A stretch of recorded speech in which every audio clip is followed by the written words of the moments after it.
respected delegates, industry experts, and all the stakeholders of the poultry industry. So after the post-lunch sessions are the real commitment to have the patients to hear or attend technical sessions. So I promise it won't be boring. We will be sticking to very important topics of the poultry industry.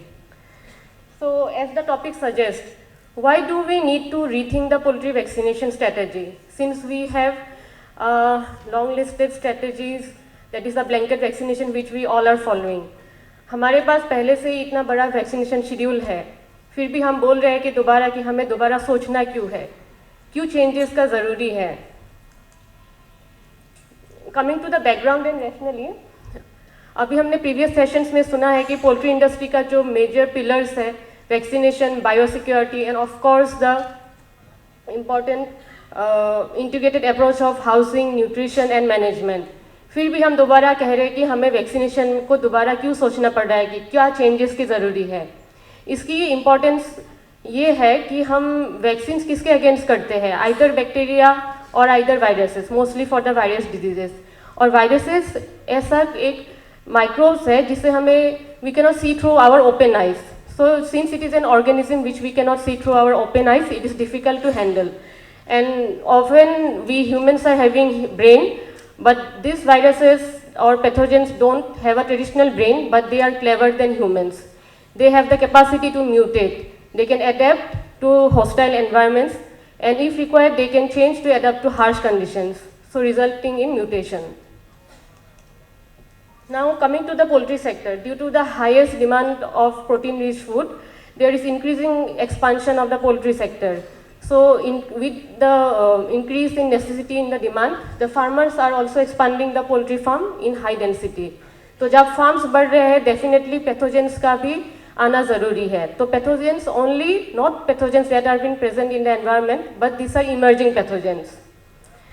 So हम disease बोलते हैं तो हमें पता होता है कि avian influenza, most commonly Newcastle disease, infectious bursal disease, infectious bronchitis. अगर आपको नोट करना है, इसके आगे मैंने एक वर्ड लिखा है variant. So what is variant infectious bursal disease, जो गम्बोरो है. Variant infectious bronchitis disease. If we are aware, Covid में हमने सुना था कि कोविड का स्ट्रेन हर रोज़ बदल रहा है, तो हमारा प्रेजेंट जो कोविशील्ड या कोवैक्सीन वैक्सीन है तो वो काम नहीं करेगा. तो same thing applies for poultry also, कि हमारे पास जो फील्ड में वायरस से सर्कुलेट हो रहा है, क्या हमारे पास जो भी वैक्सीन है, इज इट मैचिंग, क्या हम सही स्ट्रेन यूज़ कर रहे हैं. Can you please share your opinion. क्या आपने कभी सोचा है कि जो वैक्सीन हम यूज़ कर रहे हैं फील्ड में, तो और वायरस বা डिजीज इन्फेक्शन जो भी हो रहा है, क्या वो सेम है.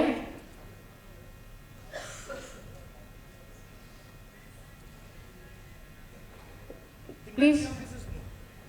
In maximum cases, no. Yes. So अब इस फोटो पे आप देखिए, नोट भी चेंजेस हो रहे हैं, तो फिर वायरसेस कैसे चेंज नहीं होंगे. अगर 50 साल पहले का वायरस देखें, जो 50 साल पहले का virus, suppose for Ranikhet LaSota हम यूज़ कर रहे हैं, ये होता है जेनोटाइप 2. हमें मोस्ट ऑफ द फार्मर्स को शायद पता भी नहीं होगा कि लासोटा रानीखेत डिजीज़ का कितने जेनोटाइप्स होते हैं, 21 से 22 तक. तो हमारे 50 साल पहले हमारे पास जेनोटाइप 2 का वैक्सीन है, और 50 साल बाद ये वायरस म्यूटेट होकर कुछ ऐसा बना. पर फिर भी हम,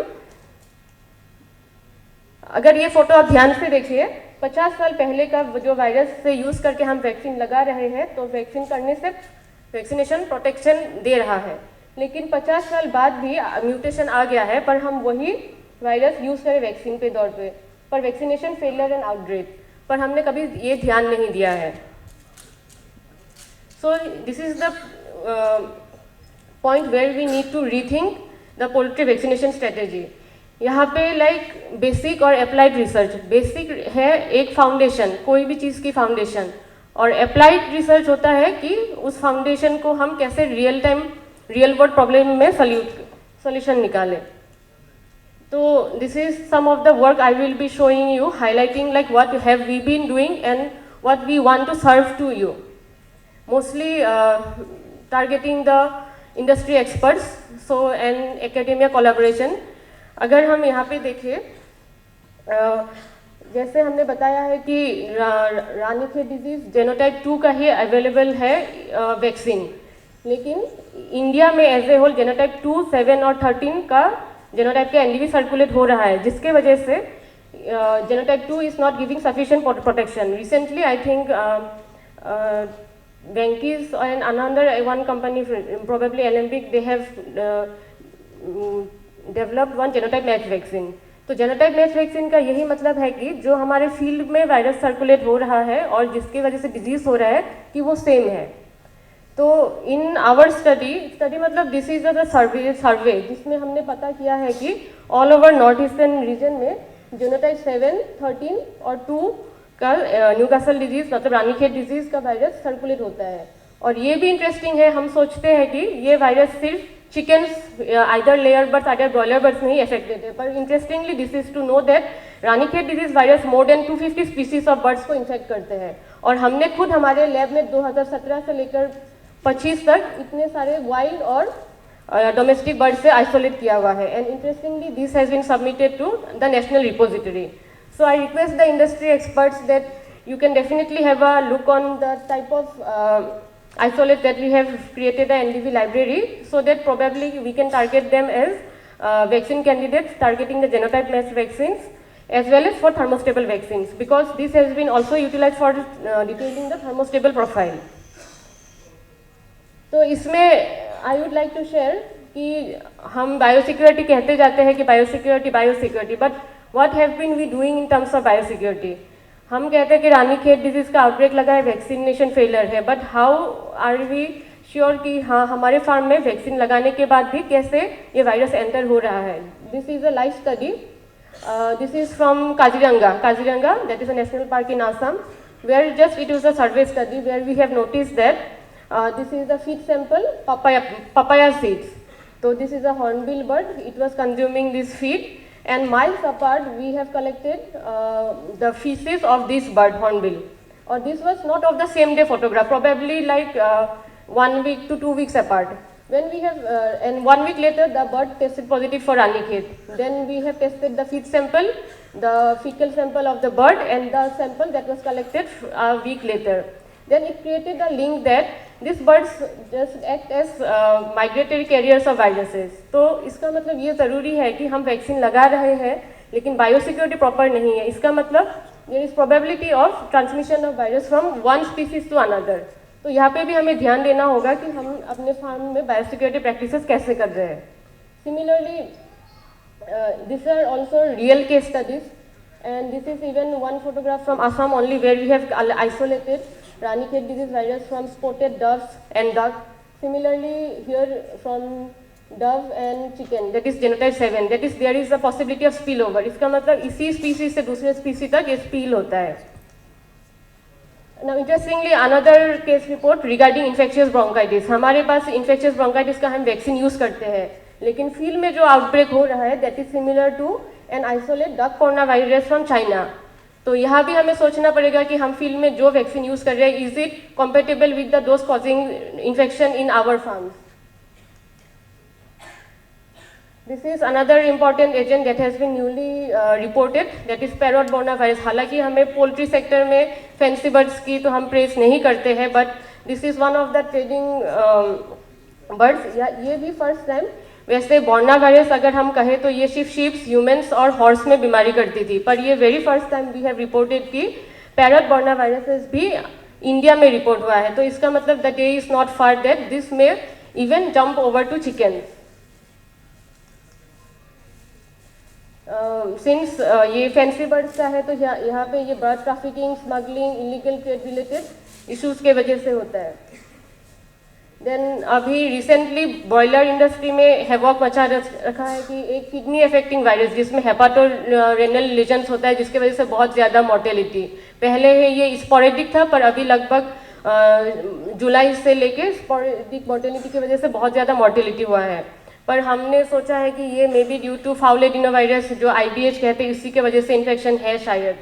but I would like to utilise this platform to say that our lab has already identified this novel pathogen and we are just waiting for the permission. That means another pathogen has already re-emerged in our country and our birds are in danger.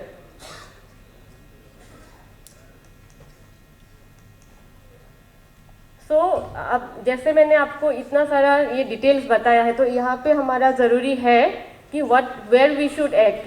तो यहाँ पे हम सारे farmers हैं, हमें सब कुछ पता है कि कैसे क्या करना है, लेकिन how to tackle with the new problem. So there is very necessity कि हम डिजीज सर्विलेंस करें to identify the circulating strains, और इसमें हमें मदद करेंगे ओनली फार्मर्स, क्योंकि हम लैब में बैठे हम वायरस नहीं ढूंढ सकते. तो फार्मर्स को ही रिपोर्ट करना होगा कि फील्ड में ऐसा नया केसेस है, and they have to come out to the laboratory people so that we can identify, and then this basic research can be laid as a foundation for applied research, ताकि industry people can collab and join hands to go and target the candidate vaccine.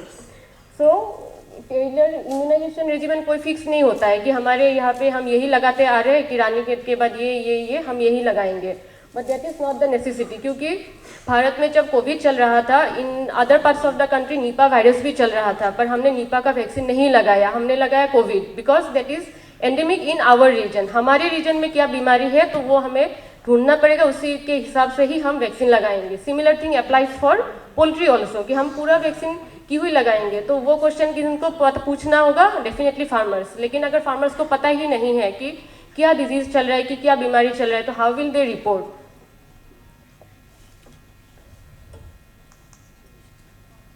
और this is just a glimpse of a KF and biosecurity assessment in northeastern region, where we have found ki regarding that knowledge, aptitude and practices, we have found that in case of northeastern region as a whole, we have found that irregular vaccination practices, poor farm hygienic, and the reaction was very reactive. People were not cooperative. So unless and until we have a full idea or full knowledge about the thing, we cannot come to a sustainable productivity or success. Similarly, current biofarm practices was also low to moderate. So जैसे हमने Covid के वक्त पे एक custom बना लाया था कि मास्क पहनेंगे, सैनिटाइजर यूज़ करेंगे, that biosecurity has to be made as a custom, कि मैंडेटली चाहे बीमारी हो या ना हो हमें प्रैक्टिस करना ही है. Then only we can prevent diseases. So this is a short list of a recommendation that can help protect other sector, like strengthening surveillance and early warning system, जिसमें disease reporting from the farmers end is very essential. जैसे कि secondly border and transboundary disease management. जैसे हम India is surrounded by different countries with poor health biosecurity system. So in that case also we need to monitor the risk-based surveillance. Then enhance veterinary and diagnostic capacity. We need potent vaccines, we need thermostable vaccines, we need proper labs so that the samples can be diagnosed at the right time. Then biosecurity strengthening, and most importantly the community awareness and capacity building. So coming to the takeaway, the end slide, I would just highlight once again that this requires a industry academia collaboration. We can together work for, because days are changing, with the changing days the viruses are emerging and these are becoming a threatening to the poultry industry. So we need to rethink the blanket vaccination which we are following, and we need the need-based vaccination as per the circulating vaccine strains or whatever virus is circulating in the field. And farmers should be also aware at the same time, so that they can have a knowledge to report disease at the right time, so that at the right time the agent can be also identified and can be procured for further research. Especially for the Northeast people present here, I would like to highlight you that Assam Veterinary and Fishery University is having a poultry diagnostic and research center, where consultancy services is also available, poultry diagnosis and training if required. And utilizing such a global platform, also I would like to share that our lab has developed the first thermostable Ranikhet disease vaccine, and hopefully the first commercial doses in 3 presentations has been also prepared. Hopefully this will be in the market soon. So we need this kind of more innovation so that we can strengthen our poultry industry. Thank you.